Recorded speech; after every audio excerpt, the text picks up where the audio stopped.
Hello, Adrian. Can you hear me? Hi, yes, I can hear you properly. Okay, that's good. I think we're waiting for some others. Sounds good. So, Adrian, where were you from? I'm from Mauritius.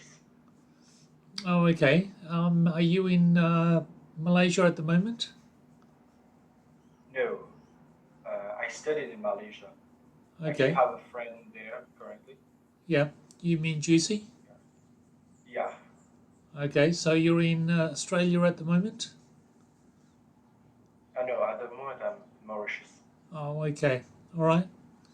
Thank you for joining. That's good. Hopefully, Juicy can join shortly as well. We met Juicy in Malaysia recently. So I've come back to Australia in Adelaide, so I'm in Adelaide at the moment.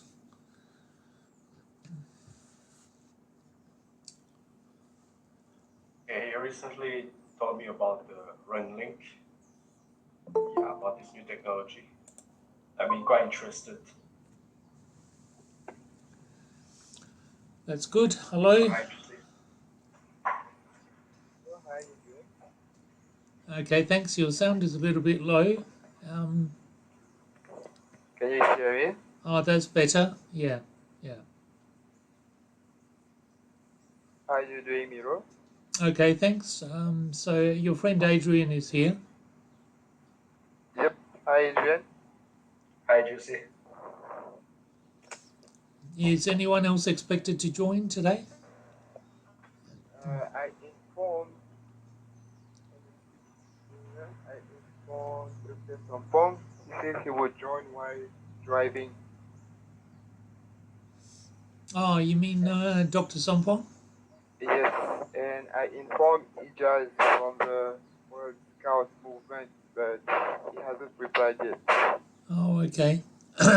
Did you try to call him, maybe? No, because he didn't even read the message. So I was like, maybe Oh, you don't think he saw your message? from the six, no. Okay. All right. So,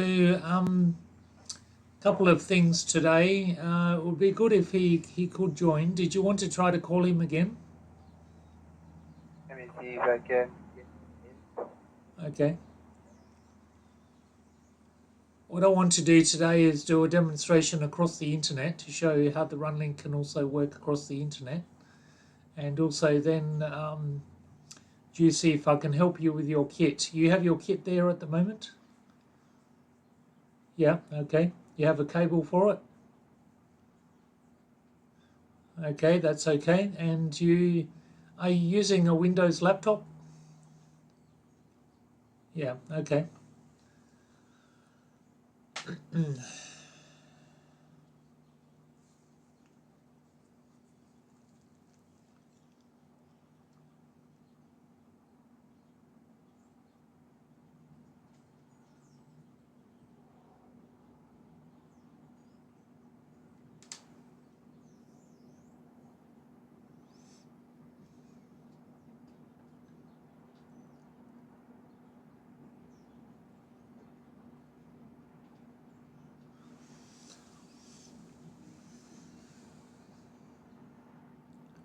We'll just wait for a minute and see if he gets through.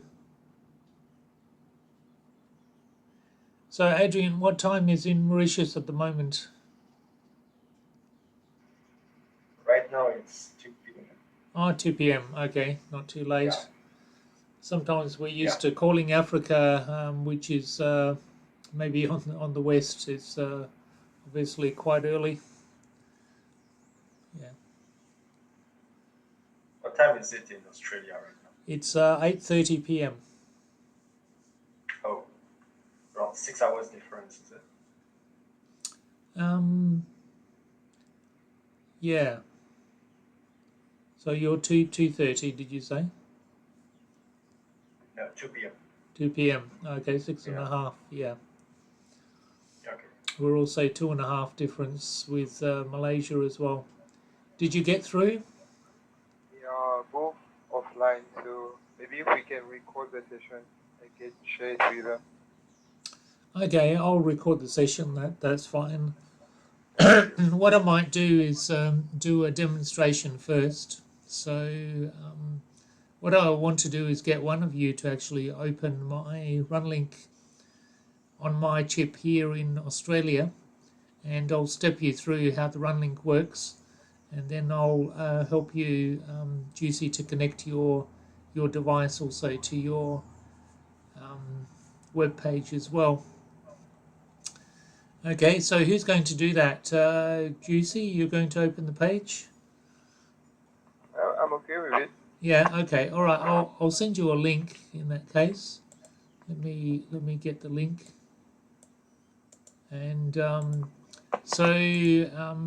Adrian, we just want Juicy to open it only because I'm going to actually give the full control on the web page to my device here, which is on my table, and it's going to be able to turn on and off lamps and control other things too. But if we have two web pages, one says on, one says off, then we'll get unexpected results.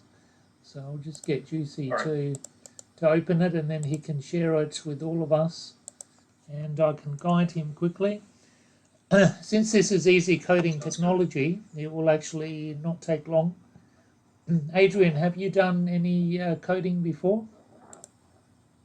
Yeah, actually, that's my career, my profession. Oh, software engineer. Right. Okay, that's good. So you can compare with what you've done. Okay, Juicy, if you can open that web page, and then share it with us on the Google Meet, that would be good. So what sort of coding do you do, Adrian? I'm basically a web developer and mobile application developer. Oh, okay. All right. Very good. So runlinc can actually do both. You'll be able to see how it works. So this is actually the web page which is inside my chip here in Australia. So my chip here is a server for the web page, and so it becomes like a window inside the chip. So I don't know if you've done any control on the microcontrollers before, Arduino or Raspberry Pi or something similar. Have you done something like that before? No, I don't think. No. Okay, that's all right. Not about Arduino, but Okay. So this is much easier to use because of being able to directly see what's happening. So Juicy, if you can just zoom in, so because it looks a bit small on our page, make it bigger. That's good. Okay. So on the controller here, I have ports, which are electrical connections, and we have port numbers. You see D2, D4, etc. I have here a wire, a blue wire connected to D13, and it's actually also connected to my relay box, which is just a magnetic switch to my lamp here. So to configure these ports as outputs, to activate them, then Juicy, just go to D13, see port D13. I'm just going to step quickly on how this works. D13, make it digital out, so select digital out on D13. You see the off, so that means that there is a signal here, but the signal is off. So digital on or off, so this one's off at the moment. If this signal was on, then the relay box would actually activate the lamp. So you can simply test it by clicking the red off button. Okay, so you can see my lamp turns on immediately here in Australia. Okay, so it simply turns on the port. So this works across the internet, or it works on local Wi-Fi as well. You can just open the web page on a local IP address as well. Okay, so of course this is Internet of Things. We can control lamps, we can control irrigation, sprinklers, pumps, water, many things, fans we can turn on and off.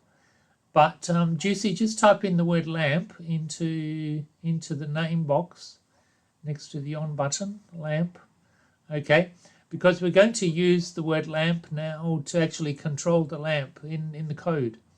So what we have done there is we've already configured the port, and if we use the word lamp, then we can turn it on and off. Okay, so this greatly simplifies the coding, because normally if you use Arduino, you have to program on the computer, you use a cable, and then you put into the chip, and then you hope that it works. But with this, you can see what is happening. So that's the on-off, digital on-off. So you can turn it off. Click on it again. Yeah, turns off.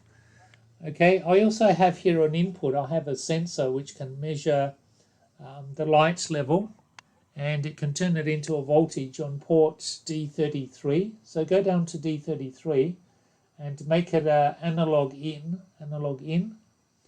So this turns the light into a voltage, and then the voltage gets turned into a number, so analog to digital, because the digital technology requires numbers. That's why it's called digital.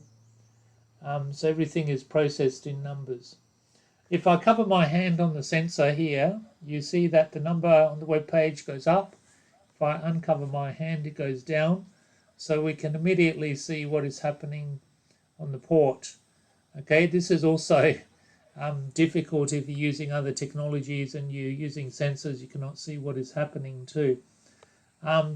So this could be a temperature sensor, it could be soil moisture sensor, it could be a security sensor, it could be many types of sensors to measure the levels. So Juicy, just type in the word sensor into the name. Sensor, okay, that's good. And now we can use the sensor. So for example, if there was an intruder at night and it was detected and it went say above 80, then the lamp will turn on automatically, maybe to scare the intruder, and if the intruder was gone, maybe we turn it off. But also it'd be good if we got an alert. So with this technology, it only takes 3 lines of code, and we can also add AI text to voice. So I'm going to, Juicy, I'll send you a little bit of code, including the text to voice, to check the sensor and turn on and off the lamp. So I'm going to put it into the messages. Okay, so I'll put that code into the messages. If you could copy the code and then put it into the JavaScript coding box, the JavaScript loop, actually, the last one, JavaScript loop, because we want it to repeat. So you see the code, it says if we measure the sensor, if analog in sensor greater than 80, turn on lamp, and then the text to speech simply says speech synthesis utterance intruder alert, and then the window in the on the browser will actually then convert it to a sound, the speech, or else it will cancel the speech and turn off the lamp. Okay, so Juicy, go to the top and click the run code. Just click run code near the stop code. Okay, now if I cover the sensor, go down, you can see the sensor number again. If I cover the sensor, you can see the lamp. The lamp turns on, it is above. Okay, can everyone hear the voice? Okay, it's not very loud, but I can hear it from Juicy. If I uncover my hand, then it can actually go down and turn off automatically. So Juicy, I want you to go where it says intruder alert, and then just type in maybe welcome home Juicy, something like that, so that it becomes then your light turning on at home. Okay, so if you go to the top and click the run code again, just to reinitialize it, if I cover my hand on the sensor now, okay,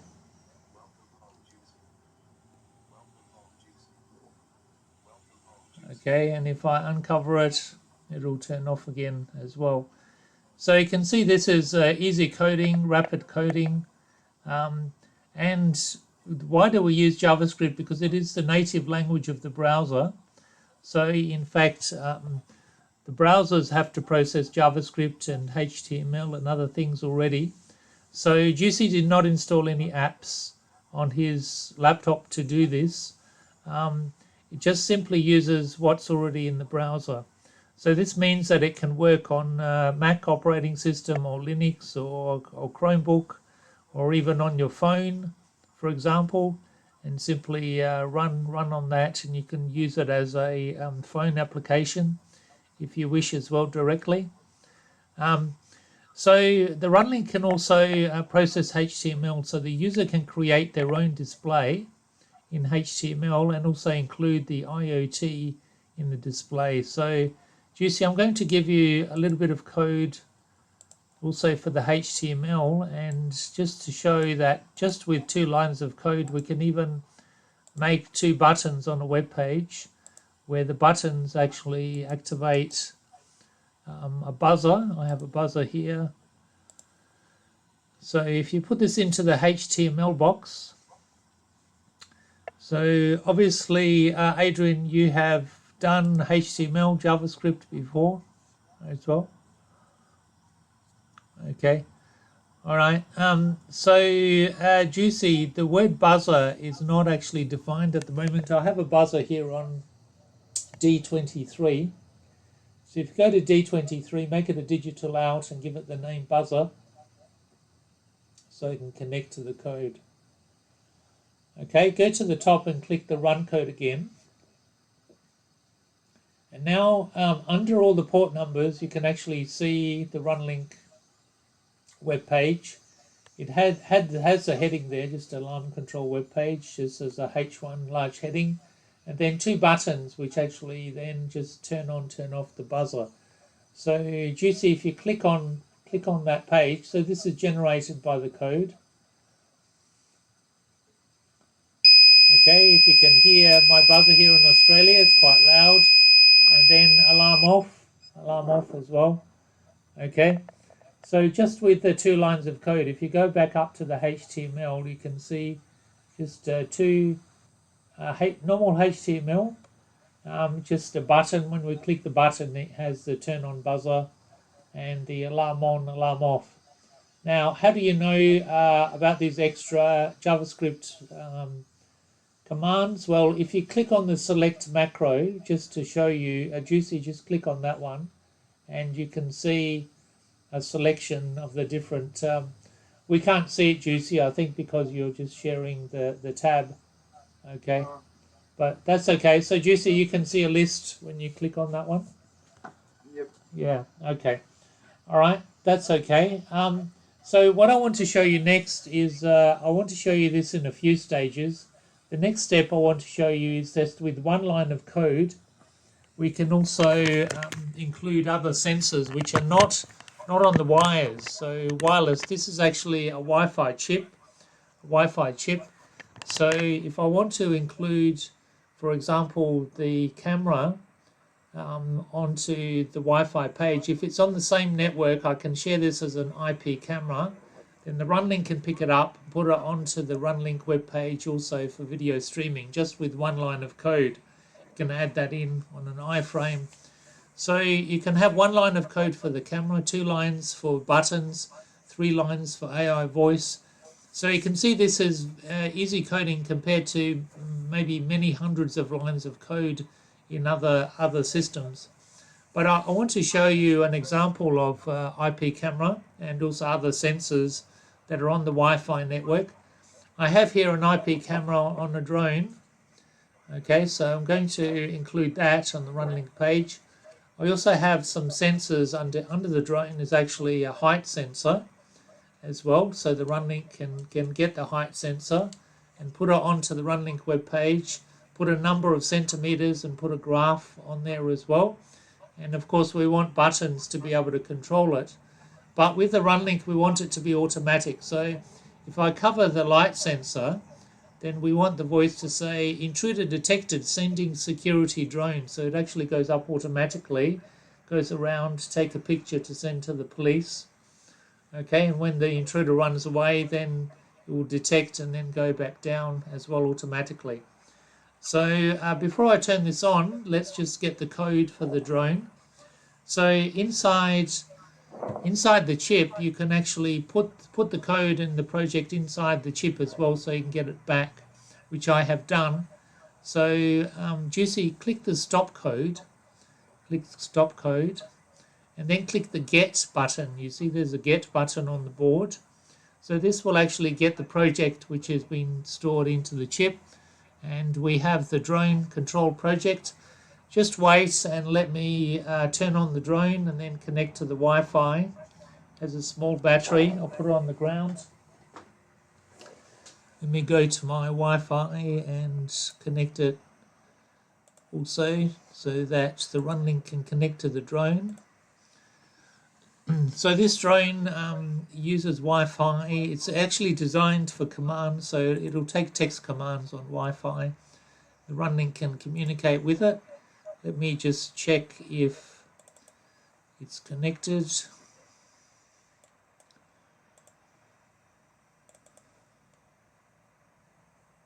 Okay, it looks okay. So as you see, click the run code. I've put the drone here on the floor next to me. Go down to the runlinc web page.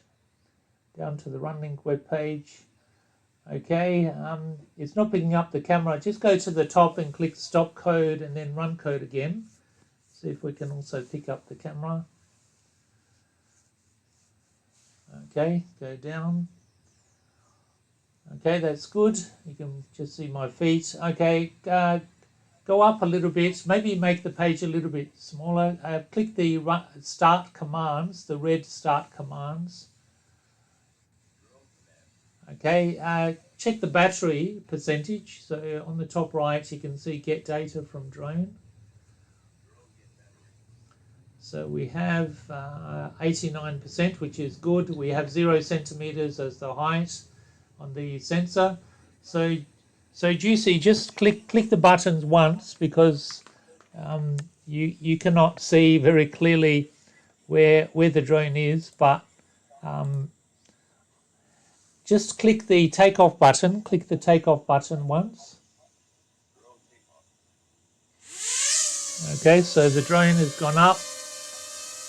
Okay, you can see that it's also on the video. If I wave to the drone, there's a little bit of a delay. Okay, so we have 74 centimeters. Click the up button once. Click the up button once. Okay, so it's gone up to 85 centimeters. If you go down, you can see also a graph under the height number there. Okay, that's good. All right, you can turn the drone, so you can turn it toward my poster. Click the turn CW button, turn clockwise, turn CW. Okay, that's good. And even we can do flips. So do a flip forward, do a flip forward.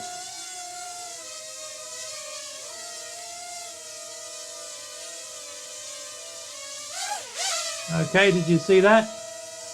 Okay, you can do one more, do another flip forward. Okay, a little bit of a delay.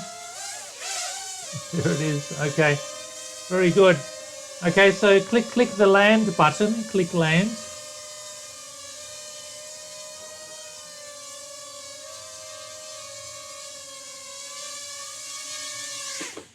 Okay, I'm going to just turn it around a little bit, and then I'm going to actually activate the light sensor. I told you there's still some code here. If it goes greater than 80, then the drone will be sent automatically. So I'm covering the sensor. The lamp will turn on.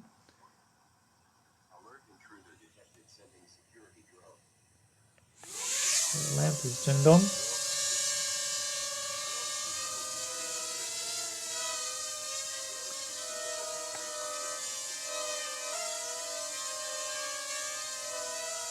Okay, so it's sent automatically to take a video to send to the police. So if you go back down to the page, you'll see the video being taken there as well, going around. Okay, and as an intruder, I'm scared, so I'm going to leave automatically. So you can hear the voice. The voice is not very loud, so hopefully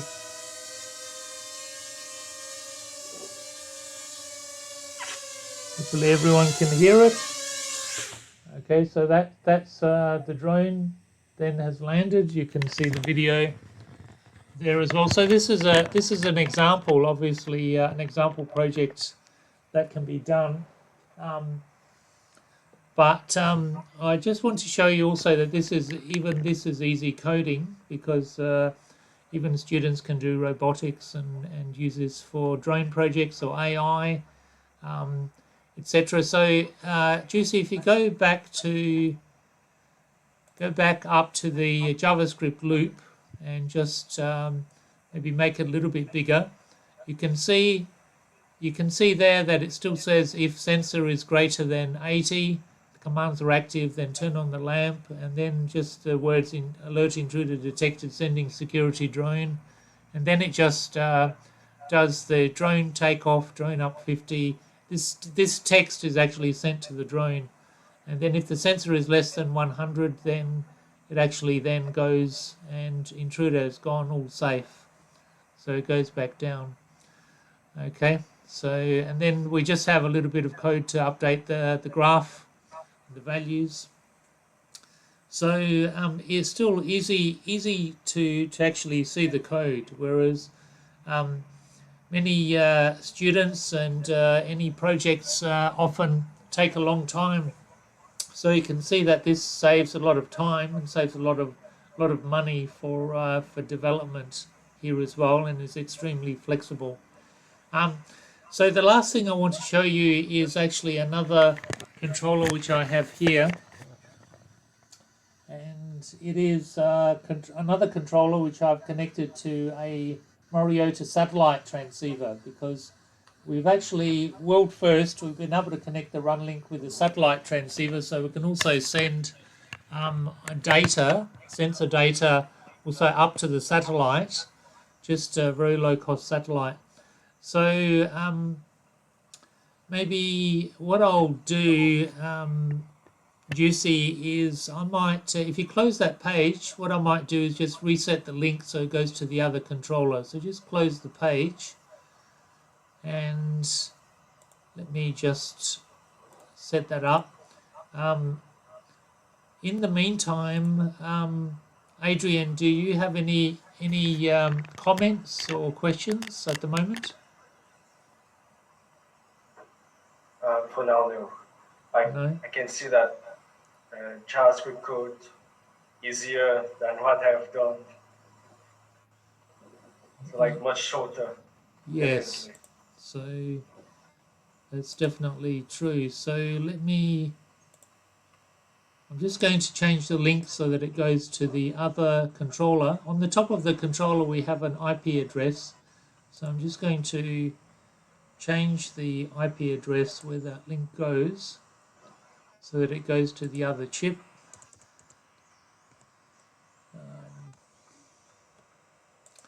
And let me save that and run it. So I'm just sharing the IP address on a service called PageKite, and PageKite is able to, let me try again. PageKite is able to share the IP address with a domain name on the internet, so that it goes to my IP, which then goes to the chip to open. So looks like it's okay. So Juicy, if you can open that link again, then it'll go to a different chip. It's actually on a different chip now. It's on this one here, which is next to me on my chair. Okay, just open it again. I have here between the runlinc controller and the satellite transceiver 3 wires, and what they are is a serial link. So basically they can text each other, so they can send a text, literally a text from the runlinc controller to the transceiver, and the transceiver can text back so that they can communicate as well. Juicy, can you reopen the link? Did you need the link again? Okay, if you can share that. Okay, that's good.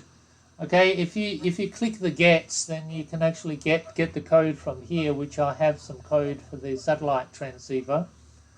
And if you run that code, then I have some CSS there as well to make it a little bit bigger and more colorful. So just go down. This is actually example code. Oh, okay. Interesting. All right. So the code that I have here is actually from Vala, because she's a 13-year-old that uses satellite for beehive management system. So you can see here she's measuring temperature, humidity, and also a weight level there as well. So do you see, if you click the check state of transmitter, the yellow check button there, and then go down to the bottom, you can see, go down a bit further. Yeah, keep going. Oh, okay, sorry. Okay, there you can see message to transmitter. Sorry, go back up. Yeah, see where it says message to transmitter? Just near the middle. It says 80 state, and then the reply is okay, state is ready. So this is the text being sent from the runlinc when you click the check button, and the ready means that it can check. It's also already connected to GPS satellites, and it knows the position and the time there as well. Click the other check button, and then it can also check the amount of memory which is left in the transceiver, because the runlinc can put the message for the satellite into the transceiver. When the satellite passes, then it can send it. So you can see there it says 80 MSGQ, which means how much memory is there left in the transceiver. I think because the texting actually, I think, is probably going across the internet, there might be a bit of a delay on that as well, because it's actually being run by the page at the moment. Maybe just click it again, the 3 bytes in message queue.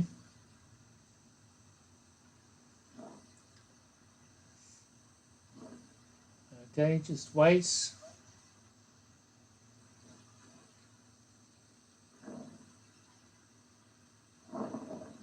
Yeah, you can see 480. It says OK, message queue is 480 bytes. So this sends very small packets to the transceiver, and so it's very, very low cost. In fact, Mariota, which is South Australian satellite company, have said that they will actually give free service. They don't want to charge any service. Normally it might be about 1 cent per packet, but for educational use it can be a free service as well. So watch very carefully when Juicy clicks the Send Now button. The runlinc will actually ask for the time and the location, and then we'll create a packet to put onto the satellite transceiver. So click the Send Now. You can see it says 80 time, so it's checking the time, and then it's wanting to know the location, GPS location. Okay, and because the transceiver didn't send it any data yet, it couldn't create a packet. But let's see if we can get the transceiver. It's a little bit slow.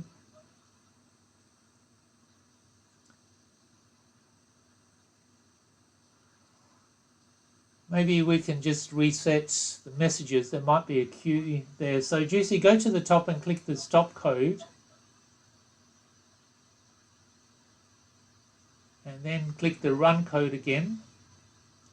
And then go down and just wait for the update. Just go down a little bit more. And then try the send now button again. Send now. Okay, so it's checking the time, asking for the time. So it's got a timestamp now, and it's asking for the location, GPS position. It has a GPS location, which is me here in Australia. Invalid parameter because it didn't get those fast enough. Just click the send now again, and it should be able to construct a the temperature, humidity, and weight with the time and location all in one packet of data for the satellite. Okay, so this is the message. So, Adrian, have you seen this type of timestamp before? Sorry? Have you seen this type of timestamp? It says time on there and it has a long number. Have you seen this type of time format? No, I don't think so. No? Okay, it is actually Unix time, which is a number of seconds since 1970 in Greenwich. So I believe all the computers actually use this as a time base as well, internally, in the internal clock, and it's used widely as a universal time as well. It changes every second. So the satellite, actually GPS uses this as well. So this is the time. Okay, so this, the UTC, is that? yeah, that's right. Yeah. So that packet is now in the satellite transceiver. In fact, if you check the message queue, you'll see that it's gone down from 480 to 460. So just click the just go to the button and click where it says check the free bytes. Check the free bytes. Okay, and it'll show how much is left. When the satellite actually comes over, then it will take the message and put it up onto the satellite. In fact, Dr. Sompon is driving, but Dr. Sompon also has some satellite transceivers, and recently also Jay from USA, who came to Malaysia for the Inventors Convention, he also took back 2 more satellite transceivers also for USA as well. So, and we're using this not just for students doing beehive monitoring, but also flood monitoring as well, and also doing things like checking for blockages in pipes as well. So, okay, thank you, Juicy. What I'll do is I'll share also where the data goes on the satellite. So let me share that myself. And it's on the satellite company's website. Let me share.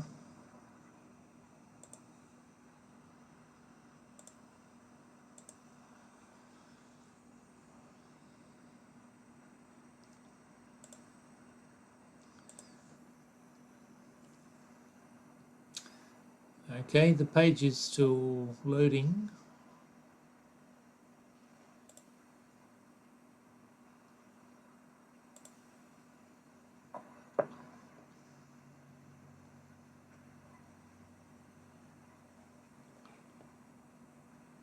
Let me try again. Here it is. Okay, so Mariota has many satellites. They're low orbit satellites.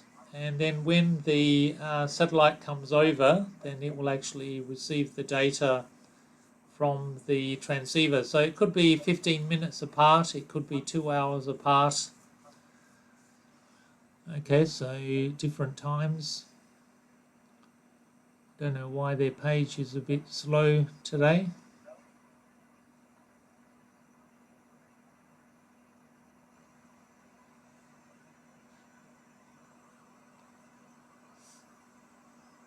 Okay, so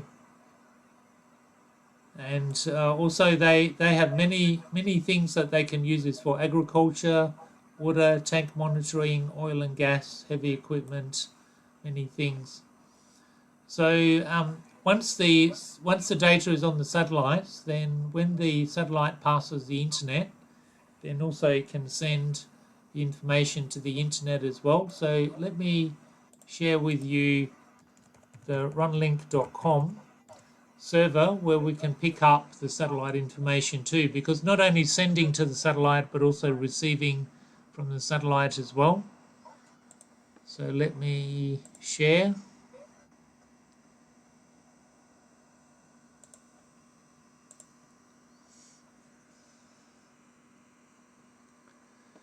Okay, so this is runlinc.com, and we actually have free online runlink as well, which obviously doesn't have the controller, but you can do some projects on that as well. I'm going to log in. So I'll send you a link also where you can get the free projects. You can click register and you can sign up for free on that one too. If I log in, then you'll see that this is the online run link, not from the chip, but also from our server. And I can also open files which I can store on there as well, so you can have your own files. I'm going to show you an example of the getting the data. Okay, so this is the code, and the code will actually get the data from the satellite where I have sent information before. So you can be directed to your own website. I've done a lot of testing, so I have a long list of data, but you can see that there is a location and also the graphs. The sensor readings also can be put on a graph, and this can be also done using the runlinc JavaScript and HTML to display whatever the student wants to do on the satellite project as well. So let me just go back to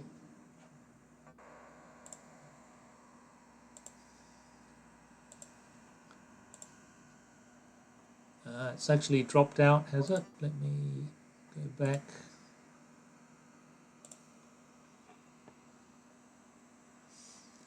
Okay, I'll just go back to runlinc.com to show you the online projects. So we have here on our webpage online runlinc projects, and these 7 projects are actually free online projects, so you can try them yourself. The first one, for example, can stream the camera with 1 line of code. So these are actually documents which you can see and follow as well. The top actually shows you where to go to the online run link, and then it shares that step by step on there as well. Okay, is there any questions? Do you have any questions, Juicy or Adrian?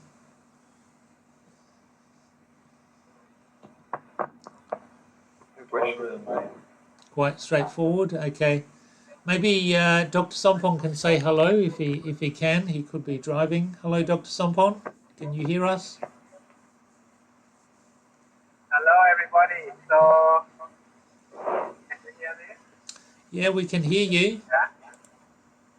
Okay. Now I'm driving from to Prince of our university to I'm now at 30% of during the way. So it's nice that you start to learn running IoT coding. I think it would be nice to start for the easy project and smart project. Actually, you can also add from simple and easy to be more complicated project. But based on the easy coding, I think it would be nice also. And next time, if we have chance, maybe we can also come to online and then control the house, also possible. And I just also fix them already for food for the rotation and so on. So thank you, yeah. So thank you. And have a good time for your practical part. Thank you, Dr. Somporn. Dr. Somporn is in Thailand, and Prince of Songkla University has 50 of the running controllers and also satellite transceivers. Dr. Somporn also has created a house with a solar panel, which can also be controlled remotely using the runlink as well. So he also has hydroponics and many things that he's done in the house there too. He also came to the Inventors Convention in Penang in Malaysia just a couple of weeks ago. Unfortunately, he didn't get to meet Juicy because Juicy was in KL, so didn't get to meet him. But anyway, Dr. Sompon Juicy, we met also in KL in APU University. Is that right, Juicy? Yeah. APU University, and Adrian also. Adrian? Did you go to APU University also in Malaysia before? Yeah. Oh, okay. So Adrian is back in Mauritius, but he used to also, and he did some coding there as well.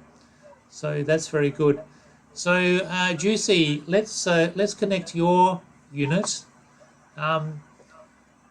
What you, because it is a Wi-Fi chip, you need to create a Wi-Fi hotspot, and so maybe you can share your desktop with me, and I can show you how to set up the Wi-Fi hotspot first. So if you can share again your entire screen on your Windows laptop. Okay, and then go to the settings, and then go to the settings, and then go to network, and then there's some settings there for we can see your page. That's good.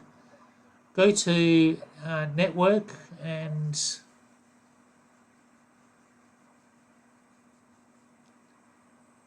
yeah, and then go down to I believe it's called mobile hotspot.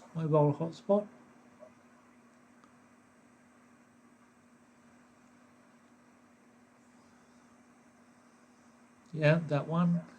Okay, so on the network properties, you see there's an edit button. So you need to edit, and the default, you can change the settings on the runlink chip, but the default hotspot is actually called runlinc. So type in the lowercase runlinc on there,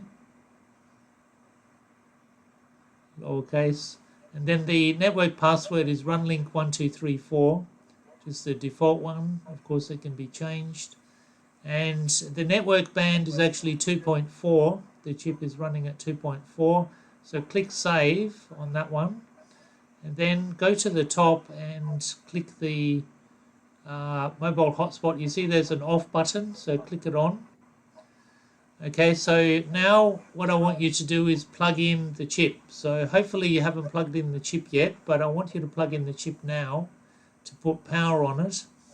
And then when the chip will look for this hotspot, if it doesn't find it in 10 seconds, it actually creates its own, but then we won't be able to share on the internet the Google Meet, so easier if you do it this way.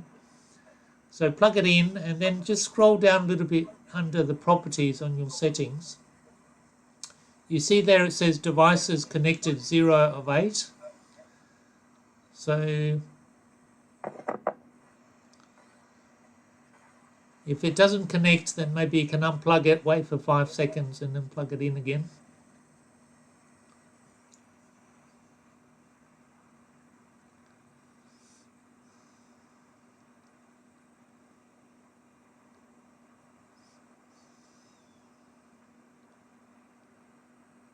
Looks like you have the right name and password, so we'll just wait for the device to be connected.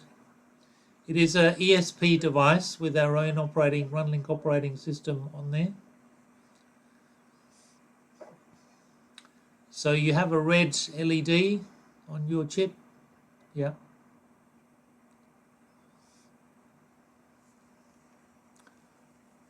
Okay, you did unplug it for 5 or 10 seconds just now to reset it.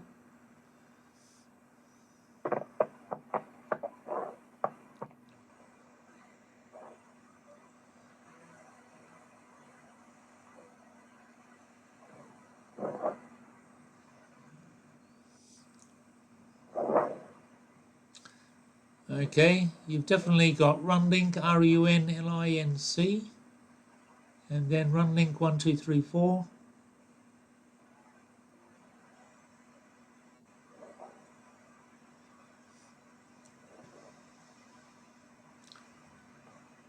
Just unplug it again for maybe 10 seconds. Unplug it for longer so it resets properly. Make sure that the connector is all plugged in properly also.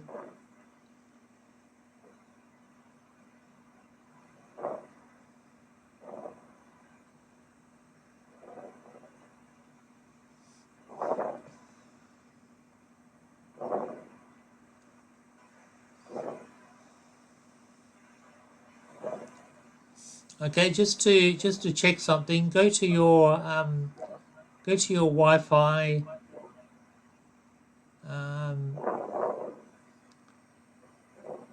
Wi-Fi on the panel. Just go to the Wi-Fi networks.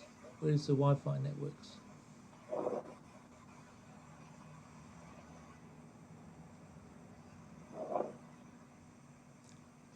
Not the properties. I just want a list of the Wi-Fi networks. Okay, so you have a runlinc 51. So that's actually is your chip number 51? Yes. Okay, that's actually not good because that means it's created its own hotspot, which means which is not what we want to do. So unplug it from the power, and we want to see that disappear.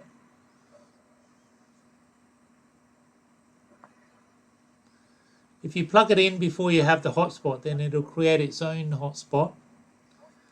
Okay, so we want it to connect to the runlinc hotspot because this one does not have internet, and if you connect to it, then you'll disconnect from the Google Meet because the runlinc chip doesn't have internet.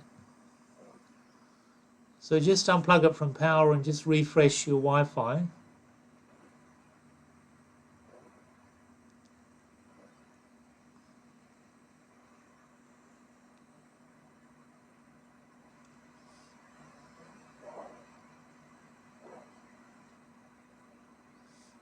It's unplugged at the moment. Yep. Okay, laptop is a bit slow. Maybe you can. Don't turn off your Wi-Fi because you'll disconnect from us. Okay.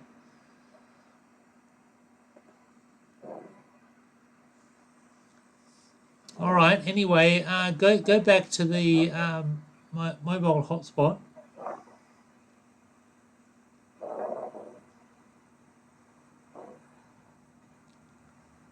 And then scroll down again where you see 0 devices. Plug it into power.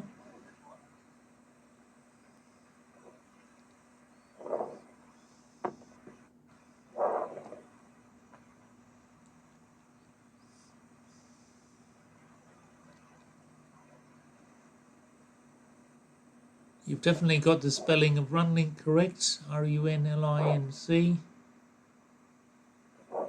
You don't have any spaces in the name or password. Just check it again.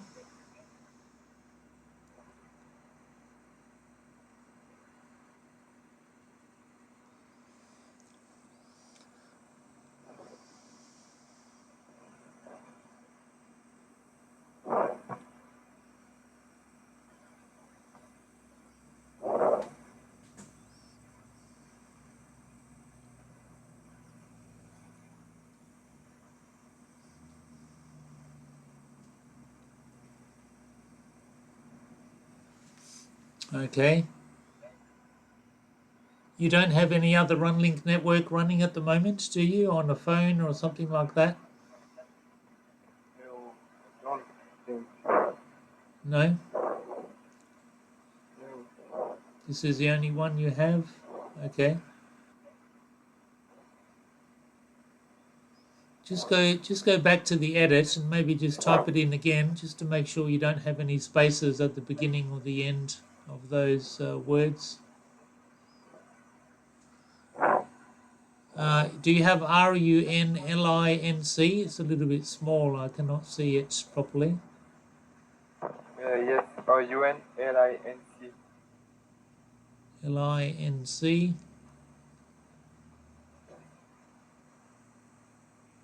And runlinc 1234. Okay, try again, save. Just turn it off and then turn it on again. The hotspot. Oh, can you turn off the power saving? Yeah, at the top there's a power saving, so turn that off. Okay, now turn off the mobile hotspot and then turn it on again. Okay, the power saving, what it does is it doesn't allow any connections when there's no devices, so that could actually interfere with the chip connecting. So try plugging in the chip again. Unplug it for 5 or 10 seconds, plug it in again.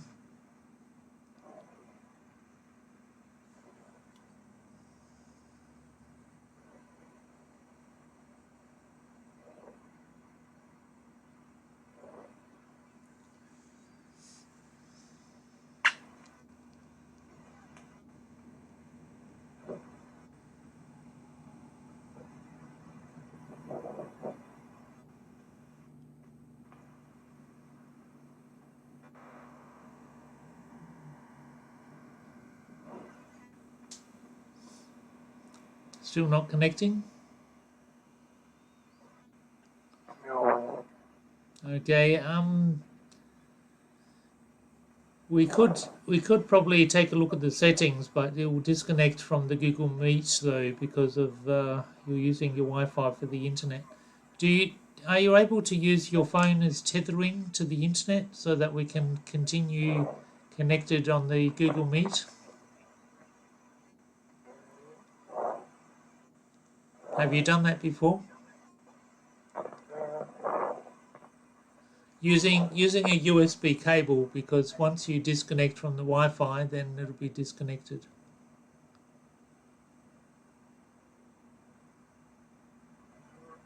Have you done that before, using a USB cable to connect to the internet on your phone?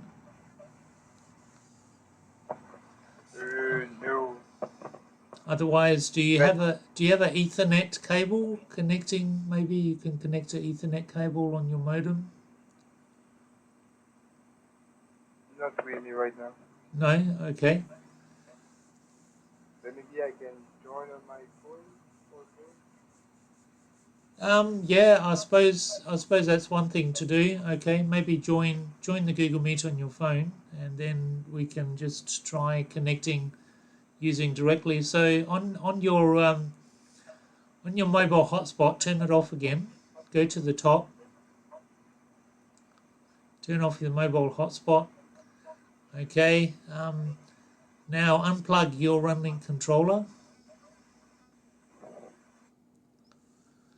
Okay, now maybe join the Google Meet on your phone, and then we'll see if we can just connect using the chip's own hotspot.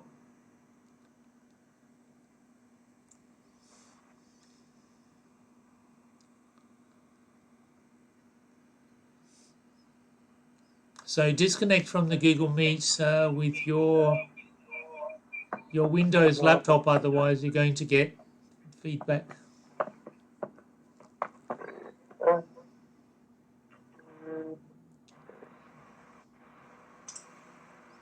Okay, that's good. Now connect your runlinc controller to the power.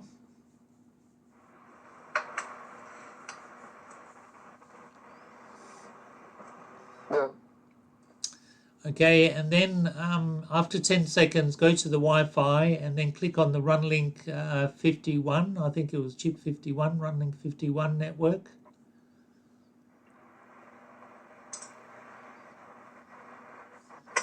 Can you see that one? Did it come up? Yep. Okay, so the password would be runlinc 1234.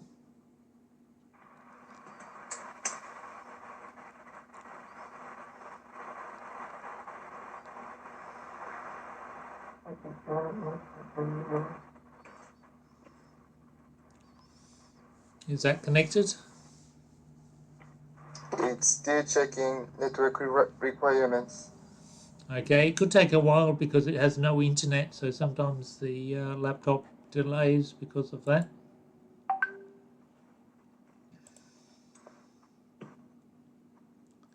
Connected. Okay, that's good. Now go to your browser. Yep. And then just type in, I'm going to send you actually the numbers to type. I believe there was a piece of paper for that IP anyway. So, can you see the messages on your phone? The IP numbers? 192. Yep. Yeah, .168.4.1/control.html on your browser. See if that will open. Yep.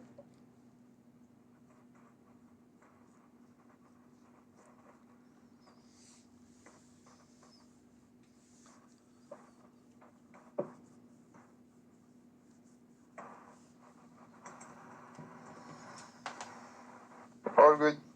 It's opened, okay. Just to check your settings, I don't know what might have happened to your settings, but instead of the word control.html, just type in the word settings and just see if the settings are actually what they should be, which is runlinc and then runlinc 1234.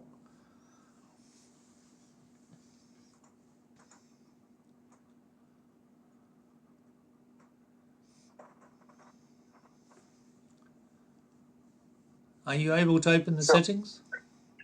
So after the IP, I put /settings. Settings.html.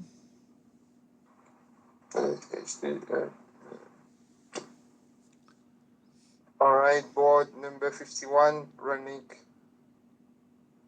Runlinc lowercase, and then password is runlinc1234. Yes.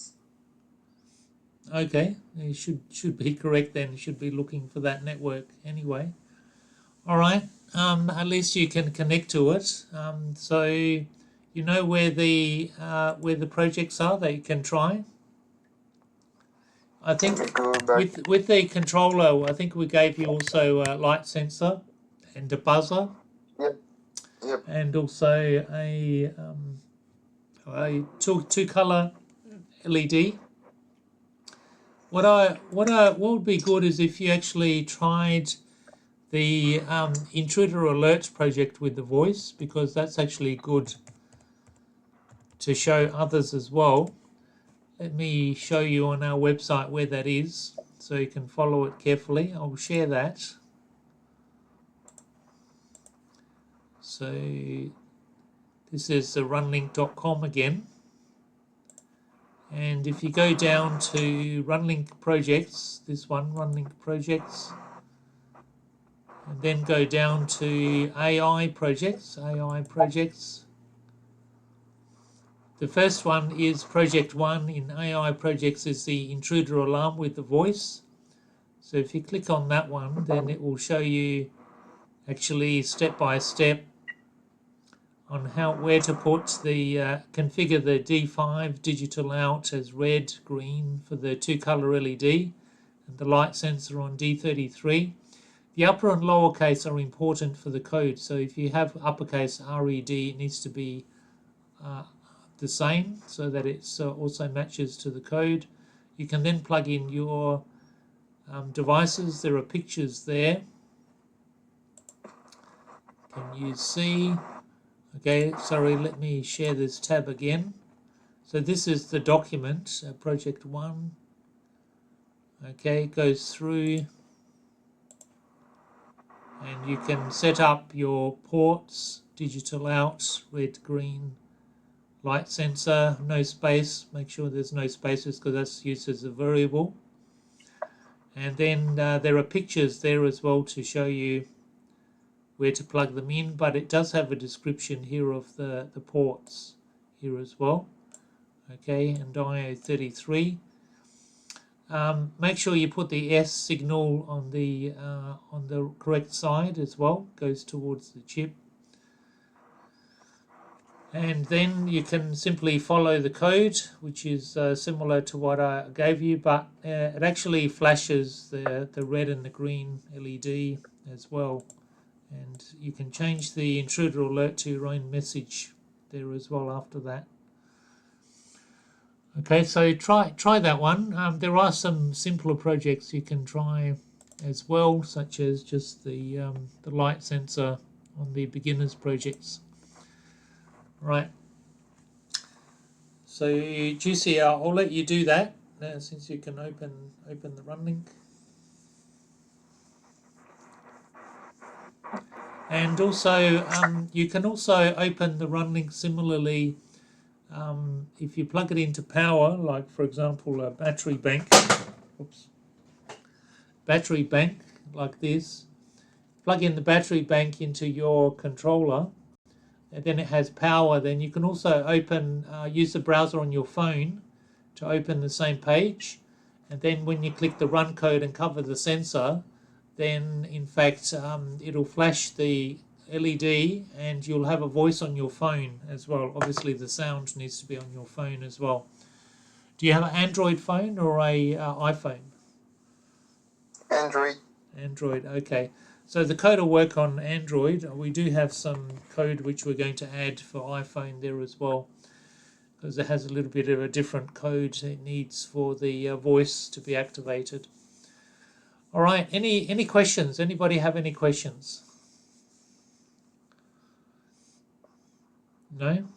Okay. No question. So maybe Juicy, when you do that, you can also send us a few pictures and videos as well. That would be good. Put it into the group. Yeah. All right. Well, I've recorded this session, so what I'll do is I'll upload this recording and also put it into the group as well, and you can share this as well, including the demonstration that you did from Malaysia as well. And thank you for joining us also, Adrian. If there's any other comments, and that would be helpful. You know, have you done any coding before using any AI voice or anything like that before? Most of the AI coding I've done is mostly using the APIs, ChatGPT API, Okay. stuff like that. Right. Okay. All right then. Yeah. Because there are documents also to show that, you know, for example, the 2 lines of code that we had there to create 2 buttons on a web page, with Arduino it actually takes 120 lines to do that, plus a 20-page document, which is quite a long process, which actually takes a few hours. In fact, our university students got stuck even after a few hours because the procedure was actually quite difficult and a bit complicated too. So you can see with a few lines of code, then also you don't get stuck with the code. You know, looking for bugs and things can be much easier if there's only simple code that you can go through and check. Yeah. All right then. I'll leave it at that, and I'll put it up onto the group, and we can put some comments on there. Okay, and thank you very much also, Dr. Sompon, for joining us too. Thank you very much for everybody. Also, thank you. Okay, thank you. Okay, all right. Okay, see you then, Adrian and Juicy. Thank you. Thank you. See you. Okay, all right. Thank you. Right, bye.